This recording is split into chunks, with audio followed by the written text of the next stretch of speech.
dans le prochain épisode de Ici tout commence.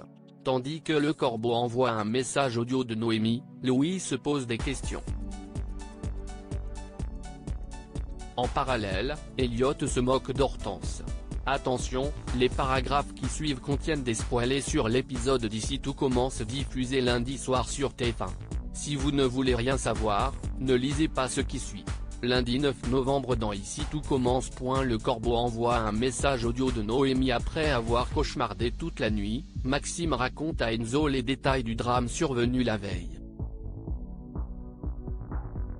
Comme le fils Delcourt est certain que Noémie est morte par sa faute, Enzo l'assure du contraire et rappelle que c'est Tessier qui aurait dû enclencher le dispositif d'électrocution imaginé par l'assistante.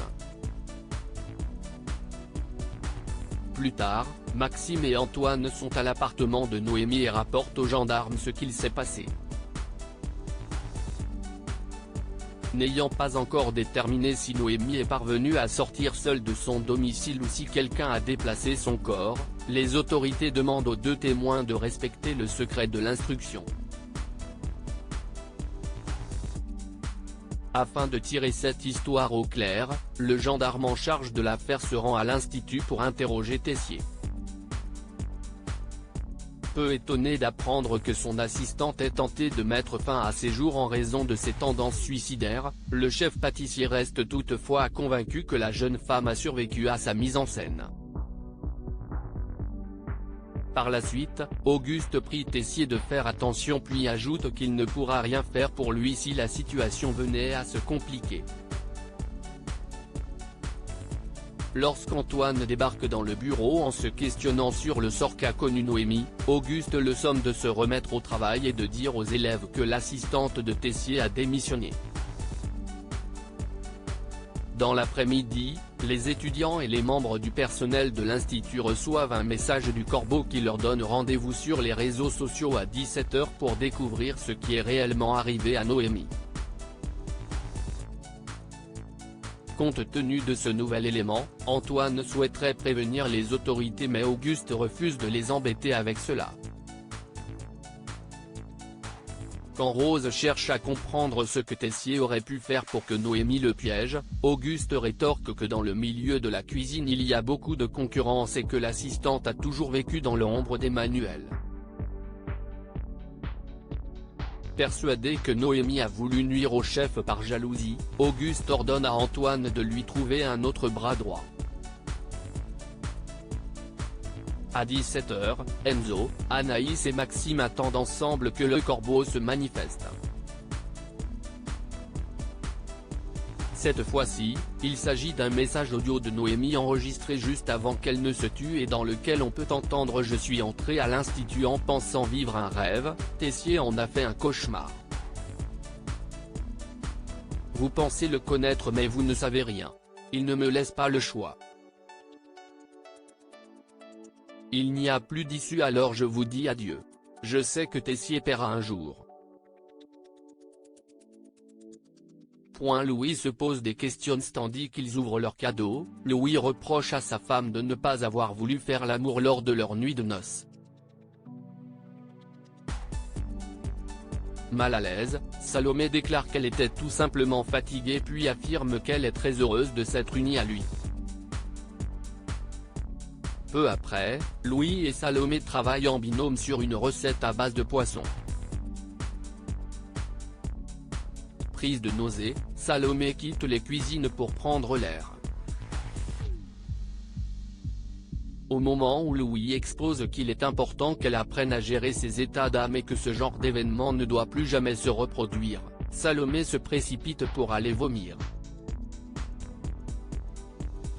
La jeune femme rejoint ensuite Maxime et lui fait part de ses doutes concernant son mariage. Alors que le fils Delcourt essaie de savoir si elle lui en veut de l'avoir encouragé à épouser Louis, Salomé répond que non. Dans l'après-midi, la jeune femme confie à Anaïs qu'elle ressent les premiers symptômes de la grossesse et qu'elle ne sait toujours pas ce qu'elle compte faire avec le bébé. Afin qu'elle entrevoie toutes les options qui s'offrent à elle, Anaïs propose d'appeler un gynécologue à sa place pour que Louis ne se doute de rien. En fin de journée, Louis, Claire et Salomé dégustent une pâtisserie. Comme elle semble écœurée par le chocolat, Louis est certain que sa femme est enceinte. Même si Salomé signale que le test était négatif, son époux ne la croit pas. Claire intervient et fait remarquer qu'ils ne doivent pas douter l'un de l'autre aussitôt dans leur mariage. Louis présente alors ses excuses, arguant avoir eu peur qu'elle lui cache quelque chose. Elliot se moque d'Hortense et après avoir longuement réfléchi à l'offre d'Hortense, Elliot se dit prêt à explorer cette partie de sa sexualité. Tandis qu'elle tente de l'embrasser, Elliot indique que leur relation restera purement physique et qu'ils devront se montrer discrets. Plus tard, Hortense et Elliot se retrouvent dans les vestiaires. Elliot ne sachant pas comment s'y prendre, Hortense prend les choses en main et lui lèche l'œil.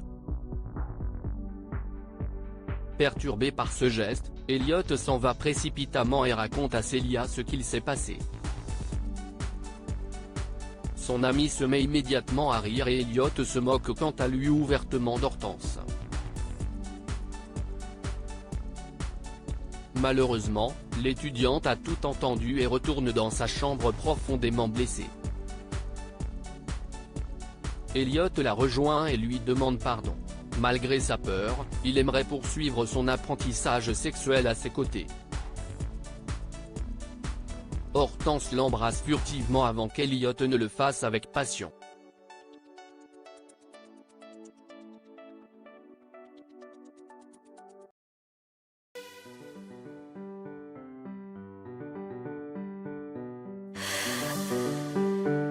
나